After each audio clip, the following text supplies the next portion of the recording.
प्रिय विद्यार्थियों, आपका हमारे इस चैनल में स्वागत है। हम पवन दूतिका अध्याय 1 कक्षा 12वीं का अध्ययन कर रहे हैं, जिसके कवि अयोध्या सिंह उपाध्याय हरिओध जी हैं। इसी के क्रम में आइए आज 15वें छंद की व्याख्या देखते हैं। आपसे एक गुजारिश, आपसे एक निवेदन है कि आप वीडियो को एंड तक देखिएगा। स्किप करके वीडियो देखेंगे तो आपको कुछ भी समझ में नहीं आएगा। चलिए 15वां छंद देखते हैं। तेरे में है नया गुण जो तू व्यथाएं सुनाए, व्यापारों को प्रखरमतियों युक्तियों से चलाना। बैठे जो हो निस्सदन में मेघ सी कांति वाले, तो चित्रों को इस भवन के ध्यान से तू देख जाना। प्रस्तुत छंद में मैं आपको पहले ही बता देता हूं कि राधिका जी ने अपना संदेश अपने प्रियतम श्री कृष्ण तक भेजने के लिए पवन को दूतिका बनाया है। उन्हें कोई और नहीं मिल रहा था, इसलिए उन्होंने पवन को ही दूतिका बना लिया है। उन्होंने उसे पवन दूतिका को श्री कृष्ण तक जाने का मार्ग भी बतला दिया है और अच्छी तरीके से समझा दिया है।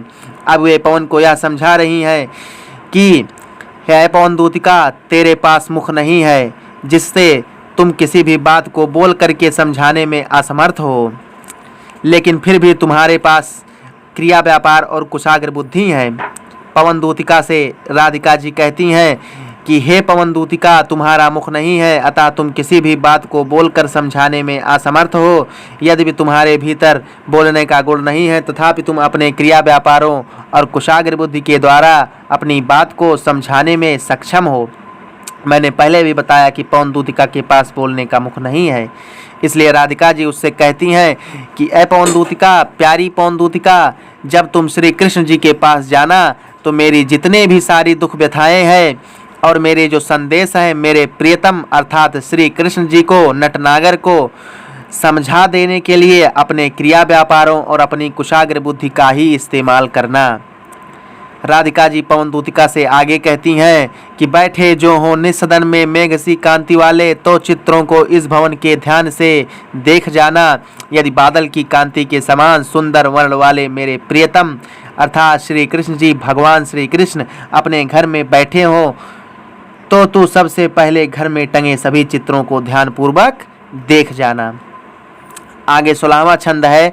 जो चित्रों में विरह विधुरा का मिले चित्र कोई, तो जा जाके निकट उसको भाव से यों हिलाना। प्यारे हो के चकित जिससे चित्र की ओर देखें, आशा है यों सूरत उनकी हो सकेगी हमारी। प्रस्तुत पद्यांश में राधिका जी बहुत ही भाव विह्वल होकर के अपने दूती पवन से कहती हैं कि ऐ पवन दूतिका, जब तुम श्री कृष्ण जी के घर में पहुंचोगी और उन्हें मेरे संदेश को सुनाओगी, तो अगर और चित्रों को जब तुम देखोगी, तो जो उन चित्रों में अगर विरह से दुखी किसी स्त्री का चित्र टंगा हो, तो उस चित्र के पास जाकर तू उसे इस प्रकार से, इस भाव से हिलाना कि मेरे प्रियतम आश्चर्यचकित होकर उसे देखने लग जाए। यानी जब वायु चलती है घर में, तो जो कैलेंडर वगैरह घर में टंगे होते हैं, चित्र वगैरह, वो हिलने लगते हैं। तो राधिका जी को विश्वास है कि जब वायु जाएगी और श्री कृष्ण जी के घर में कोई विरह विधुरा से पूर्ण चित्र को देखेगी और उसे हिलाने लगेगी, तो श्री कृष्ण जी आश्चर्यचकित होकर के उस चित्र को देखने लग जाएंगे। इसी भाव के साथ राधिका जी आगे कह रही हैं कि मुझे पूर्ण आशा ही नहीं अपितु पूर्ण विश्वास है कि उस विरहणी के चित्र को देख करके श्री कृष्ण जी को मेरी याद अवश्य ही आएगी कि मेरी प्रियतमा राधिका भी मेरे विरह में इसी प्रकार से व्यथित होगी। आगे 17वां छंद देखिए। जो कोई भी इस सदन में चित्र उद्यान का हो, औ हो प्राणी विपुल उससे, उसमें घूमते बावले से, तो जाके सन्निकट उसके औ हिला के उसे भी देवात्मा की सुरति बज के ब्रज के व्याकुलों की कराना। ये आपका 17वां छंद है। इस छंद की व्याख्या देखिए। प्रस्तुत पद्यांश में राधिका जी पवन दूतिका से कहती हैं, ये आपको बार बार लिखना है। अगर आपको व्याख्या करना है तो आपको बार बार ही लिखना है कि प्रस्तुत पद्यांश में राधिका जी अपने पवन दूतिका से कहती हैं कि, इसके बाद में आप भाव के हिसाब से, छंद के हिसाब से व्याख्या करेंगे। तो इस छंद की व्याख्या देखिए कि उस घर के, राधिका जी कहती हैं कि उस घर के चित्रों में पवन दूतिका, यदि किसी ऐसे बागीचे का चित्र दिखाई दे जिसमें सभी प्राणी व्याकुल होकर पागलों के समान इधर उधर घूम रहे हों, तब तू उस चित्र के पास जाकर उसको भी इस प्रकार हिलाना कि प्रियतमा, कि प्रियतम कृष्ण का ध्यान उस ओर आकृष्ट हो जाए। यानी ध्यान आकृष्ट करने के लिए तो उन चित्रों को हिलाना, राधिका जी पवन दूतिका से कहती हैं। इस प्रकार अय पवन दूतिका, तुम उन देवात्मा श्री कृष्ण को उनके विरह में व्याकुल ब्रज के प्राणियों की याद दिलाने में सफल हो जाएगी।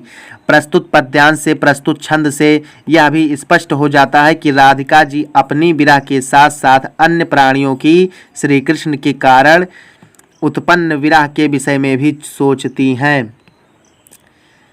आगे का छंद देखिए, 18वां छंद है, बहुत ही प्यारा छंद है, ध्यान से देखिएगा।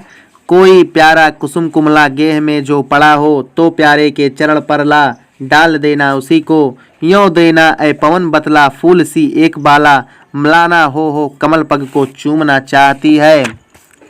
व्याख्या इसकी देखिए। प्रस्तुत पद्यांश में पवन दूतिका को संबोधित करती हुई राधिका जी कहती हैं, राधिका जी तो विरह रूपी अग्नि में पहले से ही जल रही हैं, तो उन्होंने इस पद्यांश में कहा है कि ऐ पवन दूतिका, यदि घर में कोई सुंदर फूल कुम्हलाया हुआ पड़ा हो तो उसे उठा करके प्रेम के साथ प्रियतम के चरणों पर डाल देना।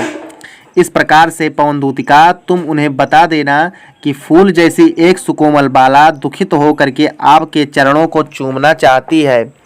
कोई पुष्प होता है तो वो मुरझा करके मार्ग में गिर जाता है, वो हल्का हो जाता है, और जब वायु आती है तो उसे उठा करके ना जाने कहाँ जोर से पटक देती है। तो राधिका जी उससे इसी प्रकार की आशा करती हैं कि वो उस फूल को, कुम्हलाए हुए फूल को उठा करके ले जा करके श्री कृष्ण जी के चरणों में डाल देगी। जब श्री कृष्ण जी कुम्हलाए हुए फूल को अपने चरण में पड़ा हुआ देखेंगे तो उन्हें ऐसा जरूर आभास हो जाएगा कि मेरी प्रियतमा राधिका जी भी इसी पुष्प की तरह कुम्हला करके मेरे प्यारे कमल चरणों को चूमना चाहती हैं।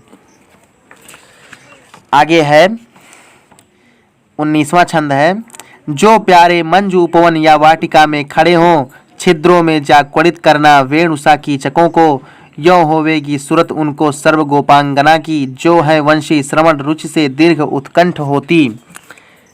प्रस्तुत पद्यांश में राधिका जी पवन दूतिका से कहती हैं, राधिका जी ने पवन को अपनी दूतिका बनाया है, इसलिए वो उससे कहती हैं कि ए पवन, यदि प्रियतम सुंदर उपवन या बागीचे में हो तो उन्हें बांसों के छेदों में जा करके उन्हें बांसुरी के समान बजाना।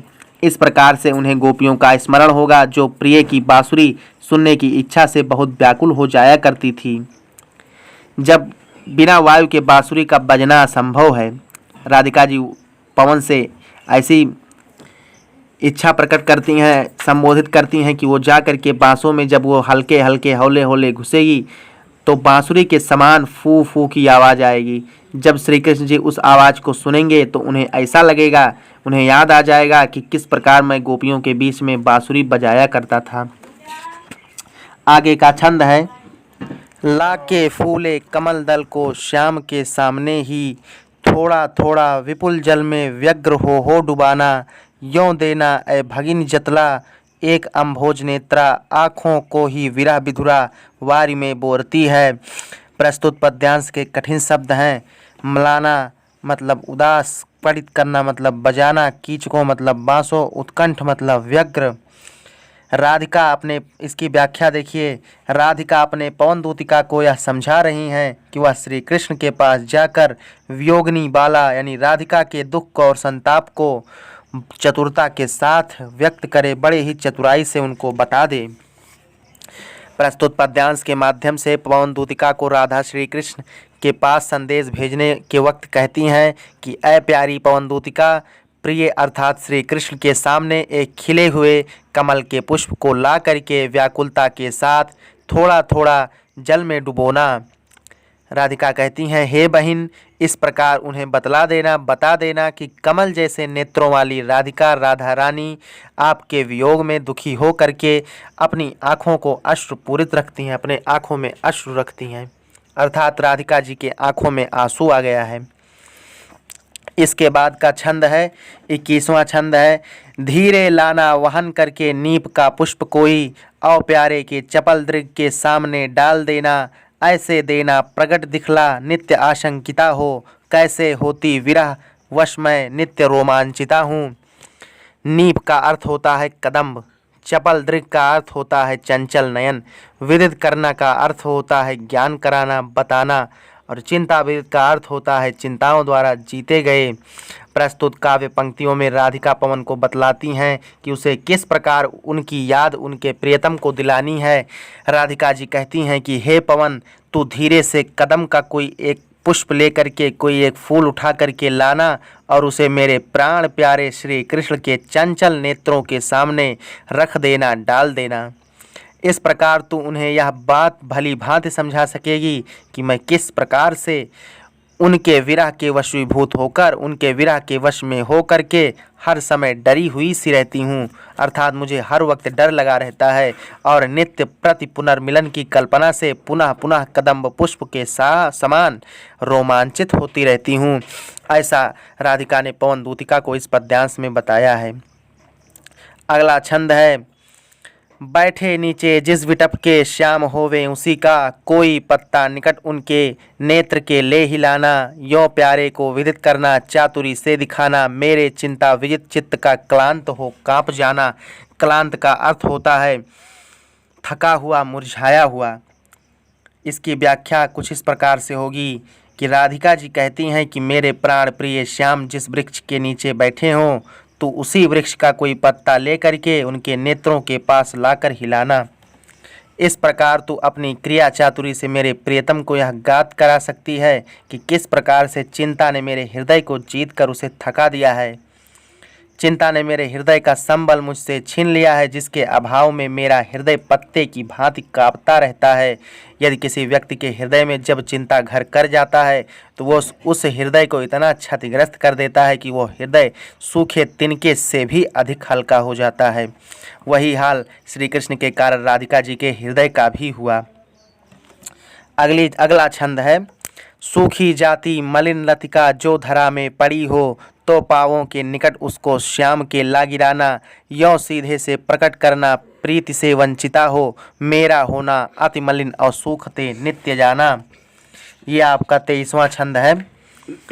इस छंद में राधिका जी कहती हैं कि ऐ पवन, यदि तुझे धरती पर कोई सूखती हुई लता मिल जाए तो तू उसे श्री कृष्ण के पाँव के पास लाकर गिरा देना और स्पष्ट रूप से उन्हें बता देना कि प्रेम से रहित होकर राधिका जी किस प्रकार नित्य ही सूखती और मलिन होती जा रही हैं, जिसे श्री कृष्ण जी समझ जाएंगे और उन्हें मेरी याद आ जाएगी। ये हुआ अर्थ। इसके बाद का क्या है राधिका जी कह रही हैं, उसको आइए देखते हैं। कोई पत्ता नवल तरुका पीत जो हो रहा हो, तो प्यारे के दृगयुगल के सामने ला उसे ही धीरे धीरे संभल रखना और उन्हें यों बताना, पीला होना प्रबल दुख से प्रोषिता सा हमारा। प्रस्तुत पद्यांश में नवल तरु एक शब्द आया है जिसका अर्थ है नए वृक्ष। प्रोषिता एक शब्द आया है तो इसका अर्थ होगा वह स्त्री जिसका पति विदेश चला गया हो। इसकी व्याख्या है पवन, राधिका जी कहती हैं कि ए पवन, यदि किसी नए वृक्ष का कोई पत्ता पीला पड़ रहा हो, सूख रहा हो, तो उसी पत्ते को लेकर के प्रिय के दोनों नेत्रों के सामने धीरे से रख देना और उन्हें बताना कि किस प्रकार से राधिका भी प्रोषित पतिका नायिका के समान पीली पड़ती जा रही हैं। अपने पति के वियोग में राधिका जी भी किस तरीके से उसी पीले पत्ते के समान सूखती चली जा रही हैं। श्री कृष्ण जी को इतना ध्यान तू दिला देना, ऐ मेरी प्यारी पवन दूतिका। इसके बाद का छंद है, यों प्यारे को विदित करके सर्व मेरी व्यथाएं, धीरे धीरे वहन करके पाँव की धूलि लाना। थोड़ी सी भी चरण रज के लाना देगी हमें तू, हाँ कैसे तो व्यथित चित्त को बोध मैं दे सकूंगी। यह है आपका 25वां छंद। इसकी व्याख्या देखिए। व्याख्या है, पहले इसका जो है कठिन शब्द का अर्थ जो है देख लीजिए। विदित मतलब ज्ञात कराना, व्यथाएं माने दुख, चरण मतलब पैर, रज का अर्थ होता है धूल। इसकी व्याख्या है, प्रस्तुत पद्यांश में राधिका जी कहती हैं कि ऐ पवन, जैसा मैंने बताया है कि तू वैसे ही मेरी समस्त व्यथाएं प्रियतम कृष्ण के सम्मुख व्यक्त कर देना। जब तू वापस आए तो एक कार्य और करना। राधिका जी कहती हैं पवन से कि वो एक कार्य और करेगी कि तू धीरे से उनके पाँवों की धूल को उठा करके ले आना। यदि तू मुझे उनकी थोड़ी सी भी चरण धूल ला देगी तो मैं उसे अपने माथे पर चढ़ा करके अपने दुखी मन को समझा करके उसे धैर्य बंधा लूँगी। राधिका जी कहती हैं। अगला छंद देखिए, अंतिम और 26वां छंद है। पूरी होवे न यदि तुझसे अन्य बातें हमारी, तो तू मेरी विनय इतनी मान ले और चली जा। छू के प्यारे कमल पग को प्यार के साथ आ जा, जी जाऊंगी हृदय तल में मैं तुझी को लगा के।